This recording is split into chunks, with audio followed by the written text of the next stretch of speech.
Amazing Uttarakhand में आपका बहुत बहुत स्वागत है। पिछले अध्याय में हमने बाज बहादुर चंद का अध्ययन किया था। वह चंदों के महान शासकों में से एक सिद्ध हुआ। बाज चंद ने मुगलों से मधुर संबंध बनाए। उसकी सेवा से प्रसन्न होकर शाहजहां ने उसे महाराजा धीराज बहादुर की उपाधियां, नक्कारा बजाने की अनुमति, तराई पर अधिकार तथा खिल्लत प्रदान की थी। औरंगजेब ने भी उसे तराई का फरमान दिया था। मुगल राजा औरंगजेब को प्रसन्न करने हेतु उसने बड़ी चतुराई से सुलेमान सिखों को गढ़वाल के शासक पृथ्वीपति शाह के पास भेज दिया था। गढ़वाल की सेना को पराजित कर वह बदानगढ़ से नंदा प्रतिमा को उठाकर अल्मोड़ा लाया। इसके अतिरिक्त उसने हुणों तथा मानिला के कत्यूरों को भी दंडित किया था। उसके काल में ही गढ़वाल की रानी लक्ष्मीबाई कही जाने वाली टीलू रौतेली का उदय हुआ। भीमेश्वर मंदिर, महारुद्र देवालय, भवानी देवी मंदिर, पीनाथ मंदिर, बद्रीनाथ मंदिर तथा पिथौरागढ़ में एक हत्या देवाल उसकी ही रचनाएं हैं। बाज बहादुर के अंतिम दिन काफी बदनामी एवं कठिनाई में बीते। उसका मानसिक संतुलन बिगड़ गया और सन 1638 में उसकी मृत्यु हो गई। उसकी मृत्यु के बाद उसका पुत्र उद्योगचंद अल्मोड़ा की गद्दी पर बैठा। आज हम उद्योगचंद तथा उसके बाद के शासकों के विषय में अध्ययन करेंगे।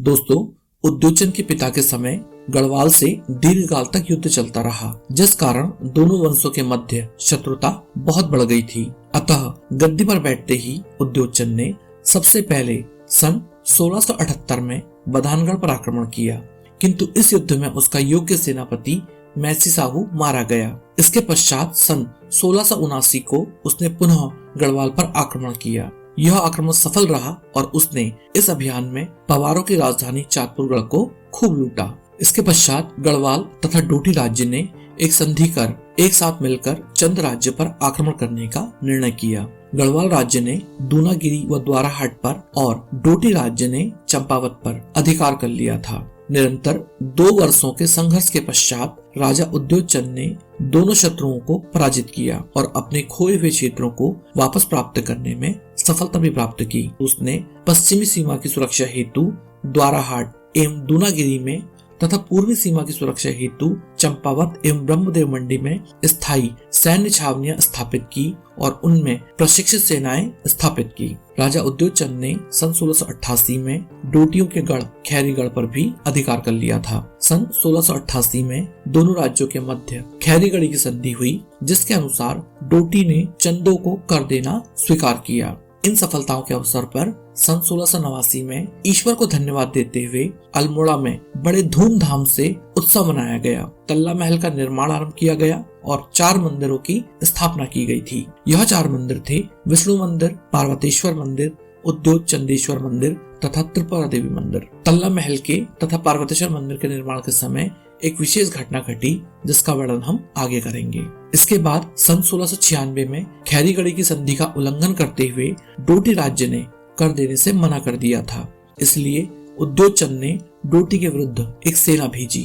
इस प्रकार उद्योगचंद ने डोटी के विरुद्ध कुल 3 अभियान किए थे। तृतीय अभियान में चंदों को बहुत हानि उठानी पड़ी और चंदों का योग्य सेनापति शिरोमणि जोशी भी मारा गया। विवश होकर राजा ने अपनी सेना वापस बुला ली। तो यह था राजा उद्योगचंद का सैन्य जीवन। सन 1689 में उद्योगचंद ने लक्ष्य दीपावली का आयोजन किया, जिसमें 1 लाख दीपक से देव पूजा की गई थी। सन 1694 में इस राजा ने शक्र ध्वजारोप नामक यज्ञ का भी आयोजन किया था। इसके अतिरिक्त उसने अल्मोड़ा में रंग महल तथा दशहरे का छाजा अर्थात दशहरे के भवन का निर्माण भी कराया था। दशहरे के छाजा में विजयादशमी के दिन नाच गाने के कार्यक्रम आयोजित किए जाते थे। उद्योगचंद ने शुकेश्वर महादेव तथा बोरारो में सोमेश्वर महादेव मंदिर का निर्माण किया। उसने सीरा में बालेश्वर नामक शिव मंदिर का भी निर्माण किया था। उद्योगचंद के एक अधिकारी श्रीनाथ ने श्रीनाथपुर नामक एक नगर बसाया था। उसने काशीपुर में नागन सती का बाग भी लगाया। उद्योगचंद के काल में मराठों का राजकवि मतीराम आया था। उद्योगचंद ने मतीराम को सम्मानित किया और उसे धन आदि दान दिया। माना जाता है कि मदन कवि भी राजा के दरबार में था। राजा ने तराई भाबर की बसासत के लिए भी खूब प्रयास किए और वहां आम के अनेक बागीचे भी स्थापित कराए।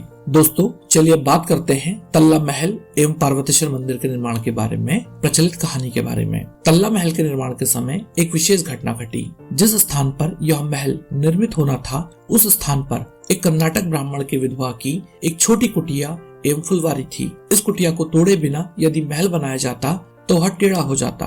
अतः उस विधवा महिला से कहा गया कि वह इस भूमि को छोड़ दे और मुंह मांगा मूल्य ले ले, किंतु वह महिला ना मानी। उसने कहा कि यदि उस पर दबाव डाला गया तो वह आत्महत्या कर लेगी और इसका सारा दोष राजा पर होगा। इस पर राजा ने आदेश दिया कि उस महिला की भूमि न ली जाए, चाहे महल कितना भी टेढ़ा बने। इस संबंध में श्री बद्रीधर पांडे लिखते हैं कि उन दिनों एक विधवा ब्राह्मणी का भी लिहाज राजा लोग करते थे। आजकल तो कानून लगाकर जमीन छीनी जाती है। दोस्तों पार्वतीश्वर मंदिर के बारे में भी श्री बद्रीधर पांडे एक कहानी का वर्णन करते हैं। वह लिखते हैं कि राजा के रणनिवास में पार्वती नाम की एक सुंदर महिला थी। राजा उससे बहुत प्रेम करते थे, किंतु वह मन की अच्छी न थी। इस रानी के नाम पर ही राजा ने पार्वतीश्वर मंदिर बनाया था। पार्वती चाहती थी कि उसे एक पुत्र हो जो अल्मोड़ा की गद्दी पर बैठे, किंतु उसके स्थान पर पटरानी के पुत्र हो गया। पार्वती इस बात को सहन न कर सकी और वह ईर्ष्या और क्रोध में इतना पागल हो गई कि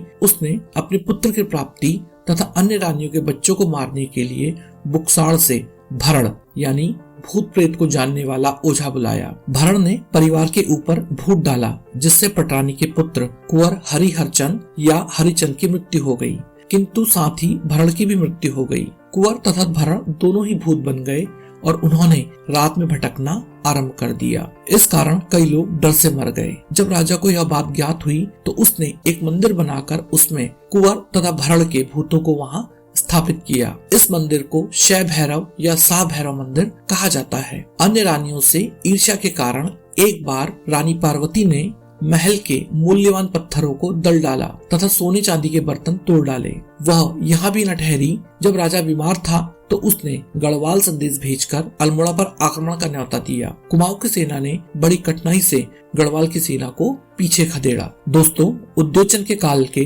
बाबा रुद्रगिरी की कहानी भी बड़ी प्रसिद्ध है। लाल मंडी नामक स्थान पर रुद्रगिरी नामक एक बाबा रहते थे। वह प्रेम से उद्योचन को उद्वा कहते थे। एक बार शीत ऋतु में राजा ने उन्हें एक कीमती दुसाला भेंट किया। बाबा ने उस दुसाले को अपनी धूनी में झोंक दिया। कुछ दिन बाद राजा ने उनसे पूछा कि आपने दुसाला क्यों नहीं उड़ा है। बाबा ने सोचा कि राजा अपने कीमती दुसाले की दुर्गति के कारण यह सब पूछ रहा है। उन्होंने अपना चिमटा धूनी में डाला और दुसाला आग से वापस खींच लिया। यह चमत्कार देखकर राजा कुछ खिसिया गए और शर्माते हुए बोले कि महात्मन क्षमा करे, मैंने नादानीवश ऐसा बोल दिया था। राजा वहाँ से चले गए और साधु ने वह दुसाला एक गरीब को दे दिया। कुछ समय पश्चात उस साधु ने जागेश्वर में जीवित समाधि ले ली। जब एक बार कुमाऊं के कुछ लोग कुंभ मेले के अवसर पर हरिद्वार गए, तभी बाबा रुद्रगिरी ने ब्रह्मकुंड से सिर निकाला और उन लोगों से बोला कि आप लोग उद्वा से मेरी राम राम कहना और यह अंगूठी उसे दे देना। एक बार उसने मुझे यह दी थी। जब यह लोग कुमाऊं पहुंचे तो उन्होंने सारा वृतांत राजा को कह सुनाया। राजा ने उनकी समाधि को खुदवाया, किंतु उसमें कुछ न मिला। उसी रात राजा के स्वप्न में बाबा जी आए और बोले कि उद्वा, मैं 8 पहर जागेश्वर में रहता हूँ, किंतु तूने मुझे तंग किया है, इसलिए अब मैं केवल 1 पहर यहाँ और 7 पहर अन्य स्थानों पर रहूंगा। राजा ने उनकी समाधि पर पूजा पाठ की व्यवस्था की और एक गांव दान दिया। इन बाबा जी ने सिद्ध नरसिंह मंदिर एवं सिद्ध नौली का निर्माण किया था। उद्योचन ने अपने अंतिम दिनों में अधिकांश समय धार्मिक क्रियाकलापों में लगाया। उसने लाखों रुपया लोकोपकारी तथा धार्मिक कार्यों में खर्च किया। शिक्षा पर भी विशेष बल दिया।